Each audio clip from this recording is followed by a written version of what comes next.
Feeling is the Secret. The Art of Realizing Your Desires by Neville Goddard. Narrated by ALIO Voices. Introduction. This book is concerned with the art of realizing your desire. It gives you an account of the mechanism used in the production of the visible world. It is a small book, but not slight. There is a treasure in it, a clearly defined road to the realization of your dreams. Were it possible to carry conviction to another by means of reasoned arguments and detailed instances, this book would be many times its size. It is seldom possible, however, to do so by means of written statements or arguments, since to the suspended judgment, it always seems plausible to say that the author was dishonest or deluded and, therefore, his evidence was tainted. Consequently, I have purposely omitted all arguments and testimonials and simply challenged the open-minded reader to practice the law of consciousness as revealed in this book. Personal success will prove far more convincing than all the books that could be written on the subject. Neville. Feeling is the Secret. Chapter 1. Law and its Operation. The world, and all within it, is man's conditioned consciousness objectified. Consciousness is the cause as well as the substance of the entire world. So it is to consciousness that we must turn if we would discover the secret of creation. Knowledge of the law of consciousness and the method of operating this law will enable you to accomplish all you desire in life. Armed with a working knowledge of this law, you can build and maintain an ideal world.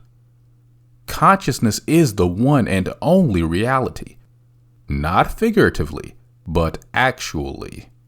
This reality may, for the sake of clarity, be likened unto a stream which is divided into two parts, the conscious and the subconscious. In order to intelligently operate the law of consciousness, it is necessary to understand the relationship between the conscious and the subconscious. The conscious is personal and selective. The subconscious is impersonal and non-selective. The conscious is the realm of effect. The subconscious is the realm of cause.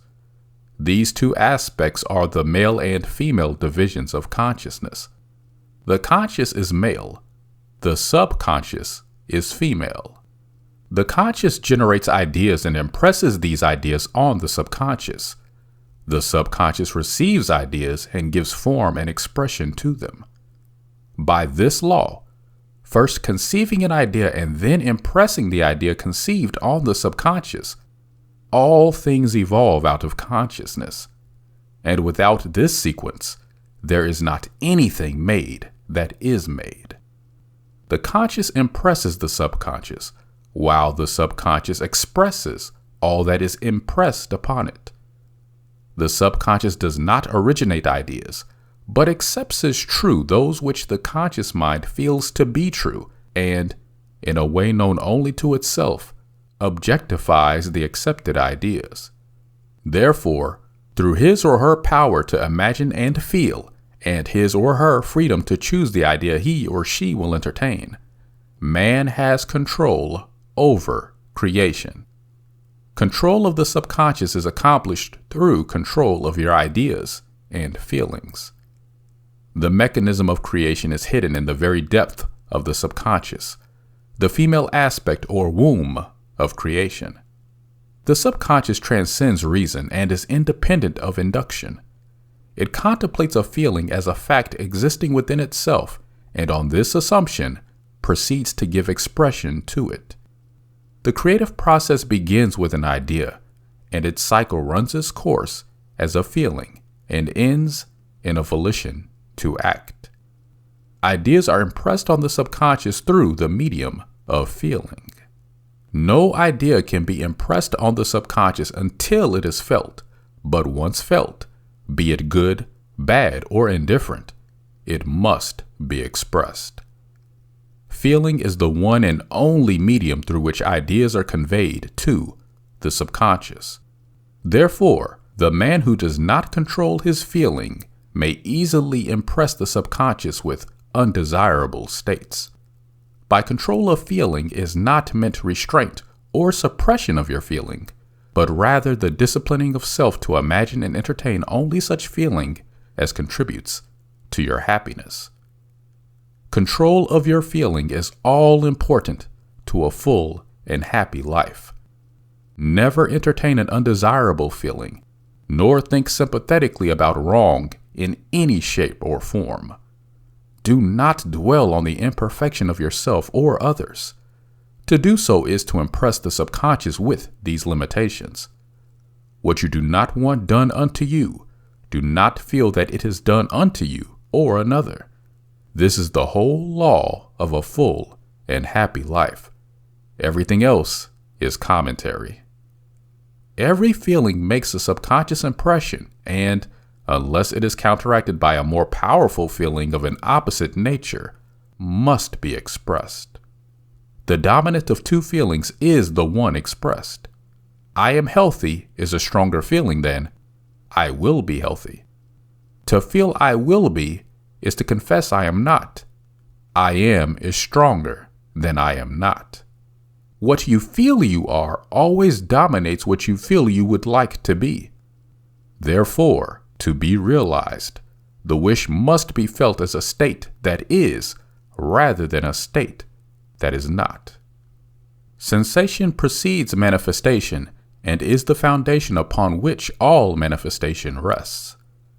Be careful of your moods and feelings, for there is an unbroken connection between your feelings and your visible world. Your body is an emotional filter and bears the unmistakable marks of your prevalent emotions. Emotional disturbances, especially suppressed emotions, are the causes of all disease. To feel intensely about a wrong without voicing or expressing that feeling is the beginning of disease, dis-ease in both body and environment. Do not entertain the feeling of regret or failure, for frustration or detachment from your objective results in disease. Think feelingly only of the state you desire to realize. Feeling the reality of the state sought and living and acting on that conviction is the way of all seeming miracles.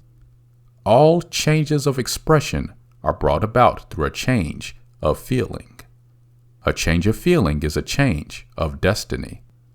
All creation occurs in the domain of the subconscious. What you must acquire, then, is a reflective control of the operation of the subconscious, that is, control of your ideas and feelings. Chance or accident is not responsible for the things that happen to you, nor is predestined fate the author of your fortune or misfortune. Your subconscious impressions determine the conditions of your world. The subconscious is not selective. It is impersonal and no respecter of persons. Refer to the book of Acts, chapter 10, verse 34, and the book of Romans, chapter 2, verse 11. The subconscious is not concerned with the truth or falsity of your feeling. It always accepts as true that which you feel to be true. Feeling is the assent of the subconscious to the truth of that which is declared to be true. Because of this quality of the subconscious, there is nothing impossible to man. Whatever the mind of man can conceive and feel is true, the subconscious can and must objectify. Your feelings create the pattern from which your world is fashioned, and a change of feeling is a change of pattern.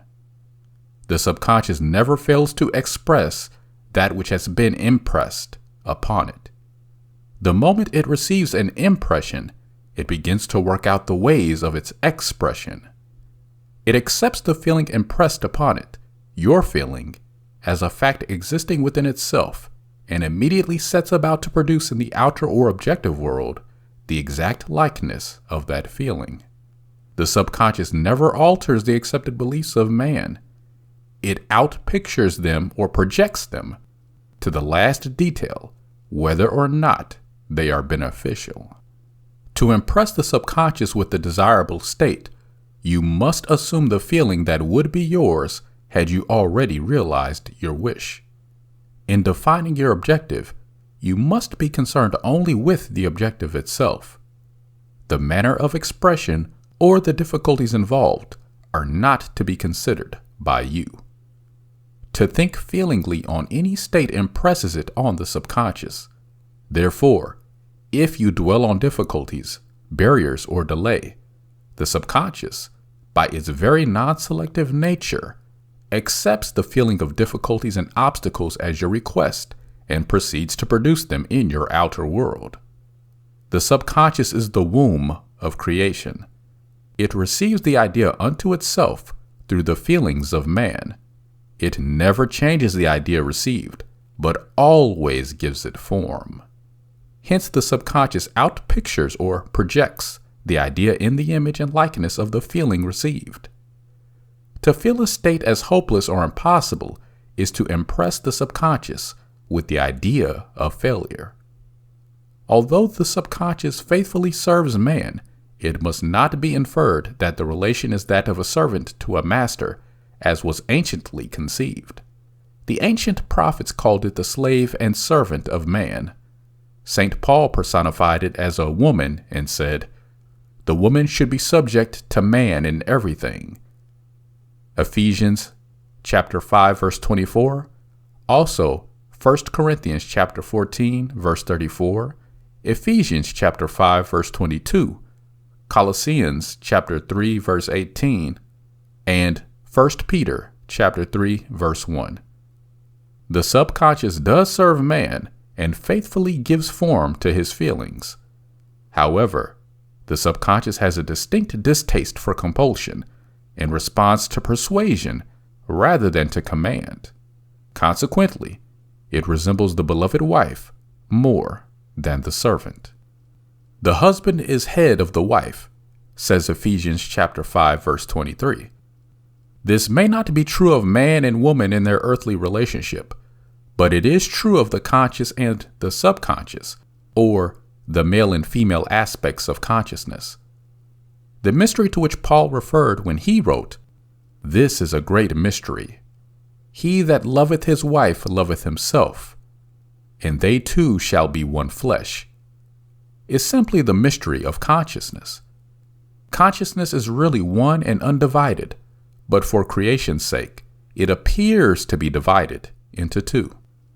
The conscious, objective, or male aspect truly is the head and dominates the subconscious, subjective, or female aspect. However, this leadership is not that of the tyrant, but of the lover.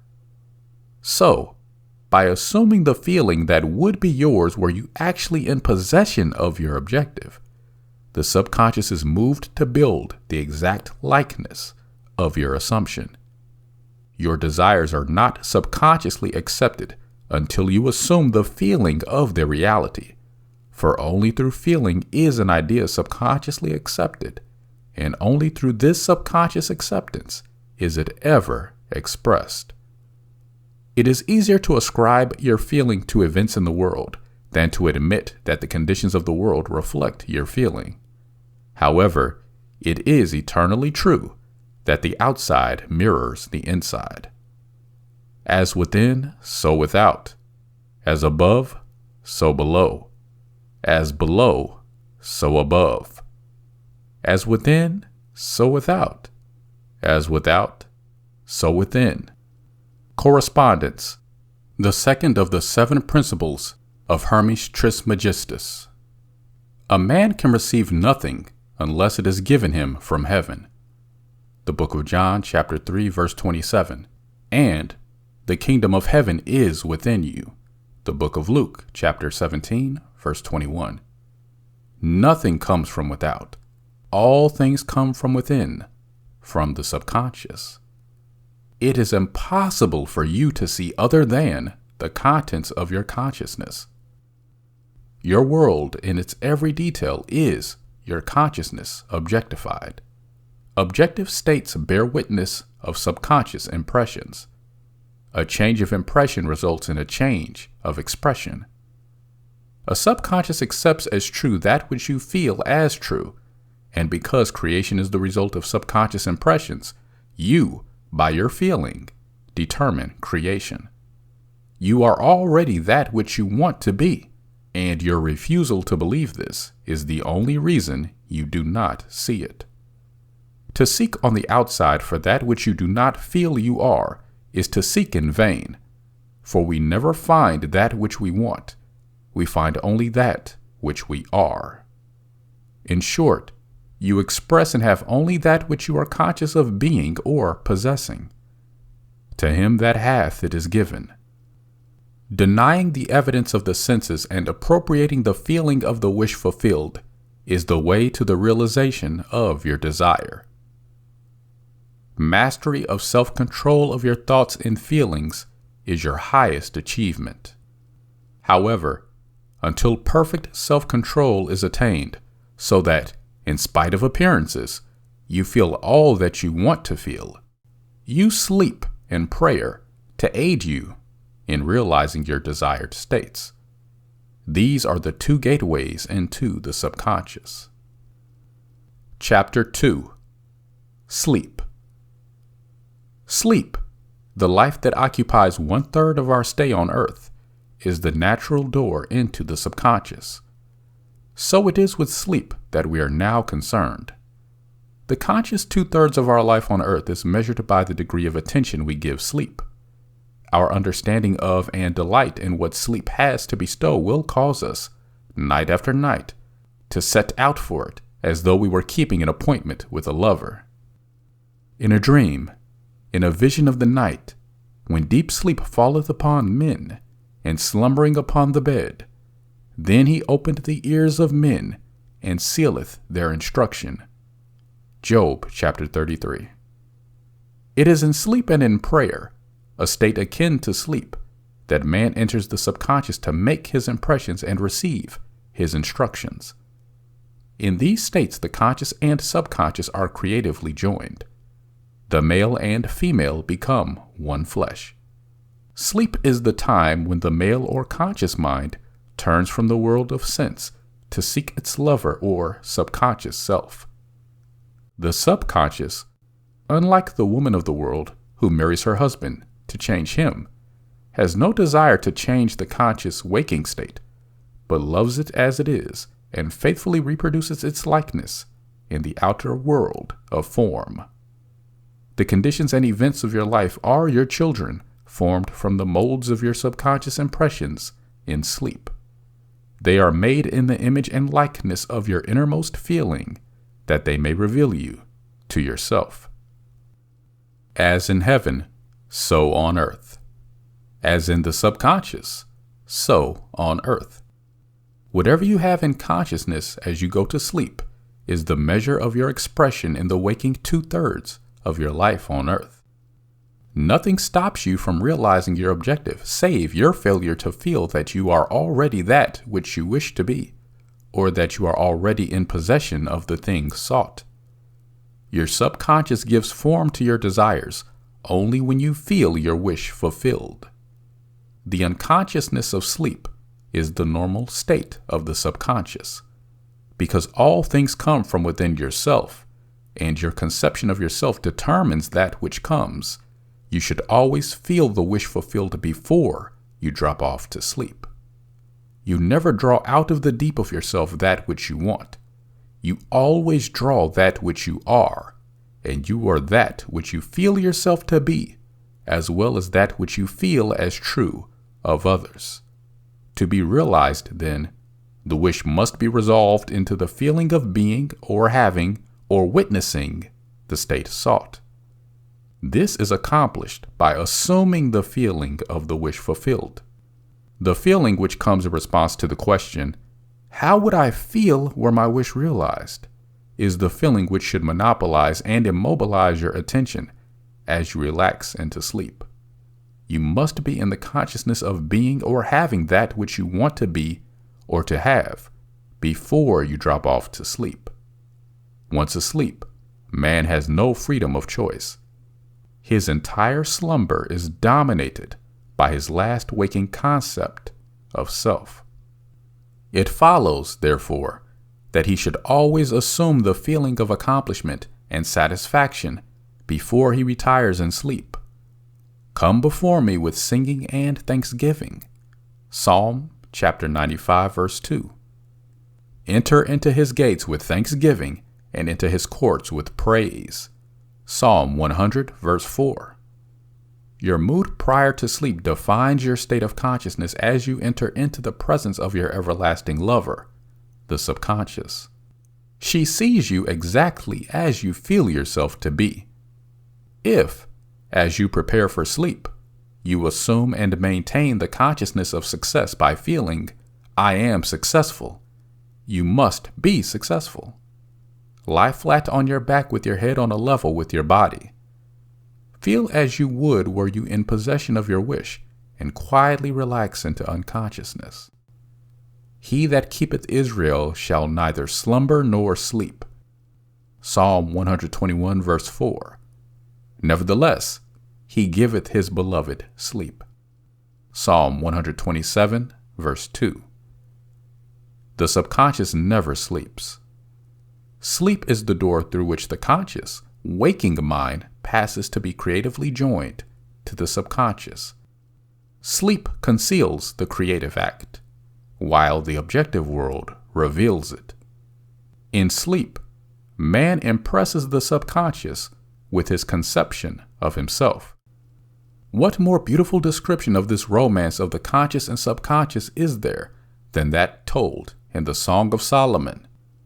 By night on my bed I sought him whom my soul loveth.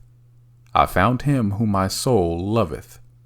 I held him, and I not let him go, until I had brought him into my mother's house, and into the chamber of her that conceived me.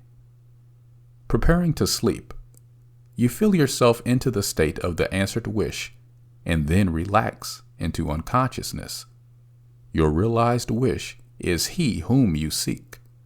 By night, on your bed, you seek the feeling of the wish fulfilled, that you may take it with you into the chamber of her that conceived you, into sleep, or the subconscious which gave you form, that this wish also may be given expression. This is the way to discover and conduct your wishes into the subconscious. Feel yourself in the state of the realized wish and quietly drop off to sleep. Night after night, you should assume the feeling of being, having and witnessing that which you seek to be, possess, and see manifested. Never go to sleep feeling discouraged or dissatisfied. Never sleep in the consciousness of failure. Your subconscious, whose natural state is sleep, sees you as you believe yourself to be, and whether it be good, bad, or indifferent, the subconscious will faithfully embody your belief. As you feel, so do you impress her, and she, the perfect lover, gives form to these impressions and projects them as the children of her beloved. Thou art all fair, my love. There is no spot in thee. Song of Solomon, chapter 4, verse 7. This is the attitude of mind to adopt before dropping off to sleep. Disregard appearances and feel that things are as you wish them to be. For he calleth things that are not seen as though they were, and the unseen becomes seen. Romans chapter 4, verse 17. To assume the feeling of satisfaction is to call conditions into being which will mirror satisfaction. Signs follow, they do not precede. Proof that you are will follow the consciousness that you are. It will not precede it. You are an eternal dreamer dreaming non-eternal dreams. Your dreams take form as you assume the feeling of their reality. I will repeat this. You are an eternal dreamer dreaming non-eternal dreams. Your dreams take form as you assume the feeling of their reality. Do not limit yourself to the past.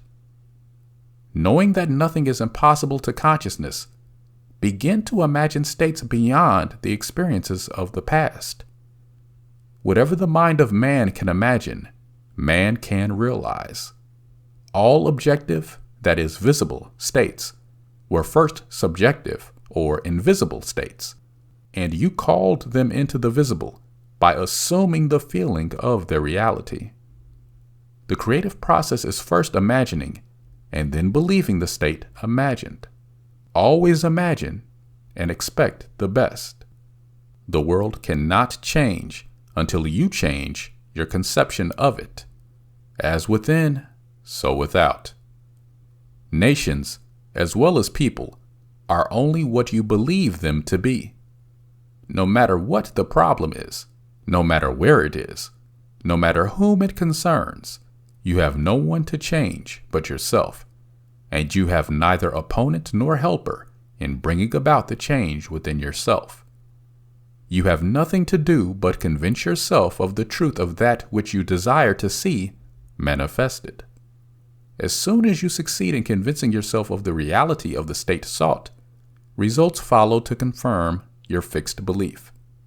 You never suggest to another the state which you desire to see him express. Instead, you convince yourself that he is already that which you desire him to be. Realization of your wish is accomplished by assuming the feeling of the wish fulfilled.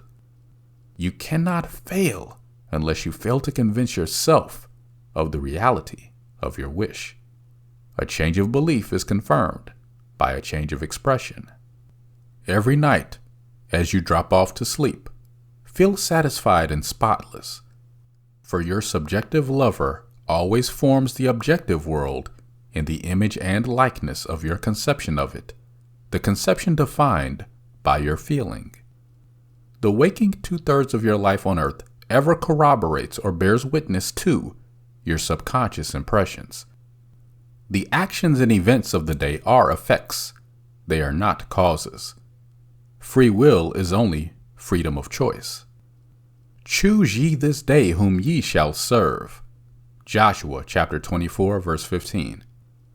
It is your freedom to choose the kind of mood you assume, but the expression of the mood is the secret of the subconscious.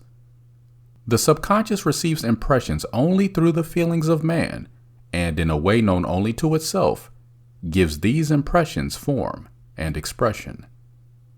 The actions of man are determined by his subconscious impressions. His illusion of free will, his belief in freedom of action, is but ignorance of the causes which make him act. He thinks himself free because he has forgotten the link between himself and the event.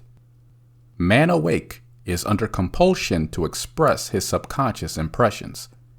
If in the past he unwisely impressed himself, then let him begin to change his thought and feeling, for only as he does so will he change his world. Do not waste one moment in regret, for to think feelingly of the mistakes of the past is to reinfect yourself. Let the dead bury the dead. Matthew chapter 8 verse 22 and Luke chapter 9 verse 60. Turn away from appearances and assume the feeling that would be yours were you already the one you wish to be. Feeling a state produces that state. The part you play on the world's stage is determined by your conception of yourself. By feeling your wish fulfilled and quietly relaxing into sleep, you cast yourself in a star role to be played on earth tomorrow, and, while asleep, you are rehearsed and instructed in your part. The acceptance of the end automatically wills the means of realization. Make no mistake about this. If, as you prepare for sleep, you do not consciously feel yourself into the state of the answered wish, then you will take with you into the chamber of her who conceived you the sum total of the reactions and feelings of the waking day, and while asleep, you will be instructed in the manner in which they will be expressed tomorrow. You will rise believing that you are a free agent, not realizing that every action and event of the day is predetermined by your concept of self as you fell asleep. Your only freedom then is your freedom of reaction. You are free to choose how you feel and react to the day's drama. But the drama, the actions, events, and circumstances of the day, have already been determined. Unless you consciously and purposely define the attitude of mind with which you go to sleep, you unconsciously go to sleep in the composite attitude of mind made up of all feelings and reactions of the day. Every reaction makes a subconscious impression and, unless counteracted by an opposite and more dominant feeling, is the cause of future action. Ideas enveloped in feeling are creative actions. Use your divine right wisely. Through your ability to think and feel, you have dominion over all creation. While you are awake, you are a gardener selecting seed for your garden. But, except a corn of wheat fall into the ground and die, it abideth alone. But if it die, it bringeth forth much fruit. John chapter 12, verse 24. Your conception of yourself as you fall asleep is the seed you drop into the ground of the subconscious. Dropping off to sleep feeling satisfied and happy compels conditions and events to appear in your world, which confirm these attitudes of mind. Sleep is the door into heaven. What you take in as a feeling, you bring out as a condition, action, or object in space. So sleep in the feeling of the wish fulfilled. Chapter 3. Prayer. Prayer, like sleep, is also an entrance into the subconscious. When you pray, enter into your closet, and when you have shut your door, pray to your Father which is in secret, and your Father which is in secret shall reward you openly. Matthew chapter 6, verse 6.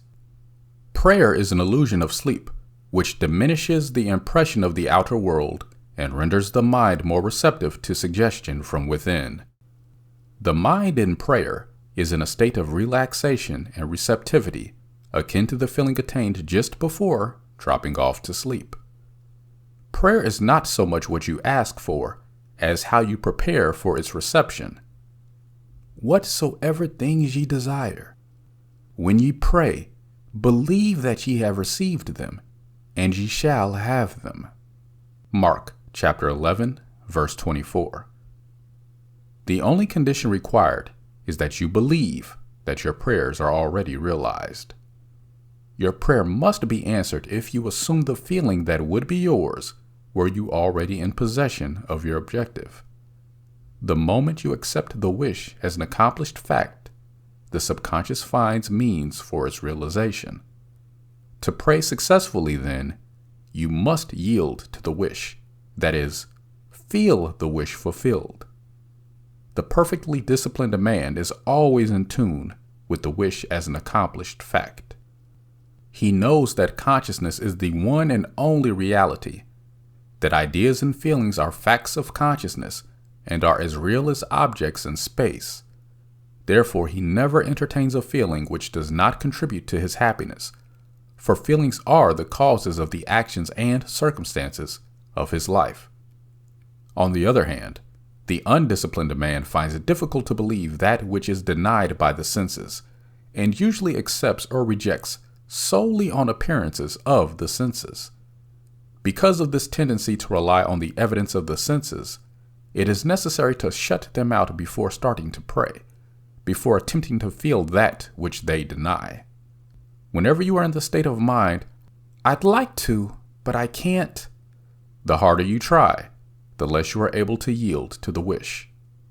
You never attract that which you want, but always attract that which you are conscious of being. Prayer is an art of assuming the feeling of being and having that which you want. When the senses confirm the absence of your wish, all conscious effort to counteract this suggestion is futile and tends to intensify the suggestion. Prayer is the art of yielding to the wish and not the forcing of the wish. Whenever your feeling is in conflict with your wish, feeling will be the victor. The dominant feeling invariably expresses itself. Prayer must be without effort. In attempting to fix an attitude of mind which is denied by the senses, effort is fatal. To yield successfully to the wish as an accomplished fact, you must create a passive state, a kind of reverie or meditative reflection similar to the feeling which precedes sleep. In such a relaxed state, the mind is turned from the objective world and easily senses the reality of a subjective state. It is a state in which you are conscious and quite able to move or open your eyes, but have no desire to do so. An easy way to create this passive state is to relax in a comfortable chair or on a bed. If on a bed, lie flat on your back with your head on a level with your body, close your eyes, and imagine that you are sleepy. Feel, I am sleepy, so very sleepy. In a little while, a faraway feeling accompanied by a general lassitude and loss of all desire to move envelops you. You feel a pleasant, comfortable rest and not inclined to alter your position, although under other circumstances you would not be at all comfortable. When this passive state is reached, imagine that you have realized your wish. Not how it was realized, but simply the wish fulfilled. Imagine in picture form what you desire to achieve in life. Then feel yourself as having already achieved it. Thoughts produce tiny little speech movements which may be heard in the passive state of prayer as pronouncements from without. However, this degree of passivity is not essential to the realization of your prayers. All that is necessary is to create a passive state and feel the wish fulfilled. All you can possibly need or desire is already yours. You need no helper to give it to you. It is yours now. Call your desires into being by imagining and feeling your wish fulfilled. As the end is accepted, you become totally indifferent as far as any possible failure, for acceptance of the end wills the means to that end. When you emerge from the moment of prayer, it is as though you were shown the happy and successful end of a play, although you were not shown how that end was achieved. However, having witnessed the end, regardless of any anticlimactic sequence, you remain calm and secure in the knowledge that the end has been perfectly defined. Chapter 4. Feeling. Not by might, nor by power, but by my Spirit, saith the Lord of hosts. Zechariah chapter 4, verse 6. Get into the spirit of the state desired by, assuming the feeling that would be yours, were you already the one you want to be. As you capture the feeling of the state sought, you are relieved of all effort to make it so, for it is already so. There is a definite feeling associated with every idea in the mind of man. Capture the feeling associated with your realized wish by assuming the feeling that would be yours were you already in possession of the thing you desire, and your wish will objectify itself. Faith is feeling. According to your faith, that is, your feeling, be it unto you. Matthew chapter 9, verse 29. You never attract that which you want, but always that which you are. As a man is, so does he see. To him that hath, it shall be given, and to him that hath not, it shall be taken away. Matthew chapter 13, verse 12, Mark chapter 4, verse 25, and Luke chapter 8, verse 18.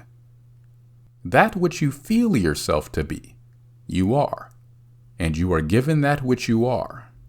So assume the feeling that would be yours were you already in possession of your wish, and your wish must be realized. So God created man in his own image. In the image of God created he him. Genesis chapter 1, verse 27. Let this mind be in you, which was also in Christ Jesus, who, being in the form of God, thought it not robbery to be equal with God. Philippians chapter 2, verse 5 and 6. you are that which you believe yourself to be. Instead of believing in God or in Jesus, believe you are God or you are Jesus. He that believeth on me, the works that I do shall he do also. From John chapter 14 verse 12 might also be expressed as, he that believes as I believe, the works that I do shall he do also. Jesus found it not strange to do the works of God, because he believed himself to be God. I and my Father are one. It says in John chapter 10 verse 30. It is natural to do the works of the one you believe yourself to be. So live in the feeling of being the one you want to be, and that you shall be. When a man believes in the value of the advice given him and applies it, he establishes within himself the reality of success.